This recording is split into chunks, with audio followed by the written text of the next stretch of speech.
Neve su Belluno città come su tutta la provincia, codice rosso sulle strade per le intense nevicate con divieto di transito ai mezzi oltre le 3,5 tonnellate, con la chiusura della strada statale 51 di Alemagna ai mezzi pesanti e situazioni di disagio un po' ovunque.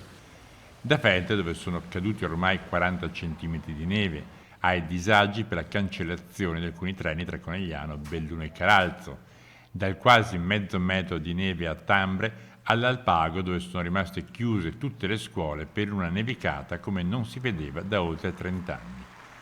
A Belluno, dove i centimetri complessivamente sono stati una trentina, si sono effettuate le normali misure previste quando nevica oltre i 5 centimetri. Abbiamo in questi giorni avuto una discreta nevicata, un'abbondante nevicata, abbiamo superito con i mezzi che abbiamo a disposizione, abbiamo 22 ditte che sono fuori, quasi 40 mezzi che stanno spalando le strade, le vie più importanti di comunicazione per i mezzi pubblici di soccorso.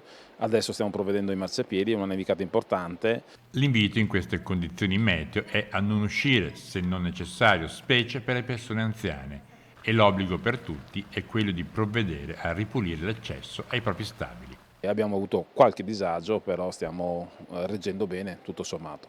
Quindi guardandola da Palazzo Rosso si considera soddisfatto? Ma io non l'ho guardato a Palazzo Rosso perché sia il sindaco ieri è stato fuori tutto il giorno, oggi ho dato io il cambio, siamo tutto il giorno fuori e stiamo controllando le strade e stiamo allertando quelle ditte che devono passare in quei determinati lotti per potenziare ovviamente la pulizia dei marciapiedi e delle strade. La situazione comunque non dovrebbe acuirsi. Il meteo prevede ancora neve in città per venerdì sera, ma non in maniera preoccupante. Questa è una nevicata, una normale nevicata, ovviamente noi abbiamo 430 km di strada, tanti fanno paragone quando eravamo ragazzi noi, ovviamente c'è 5 volte le macchine, se penso in famiglia mia non avevamo neanche una macchina, adesso ne abbiamo 5,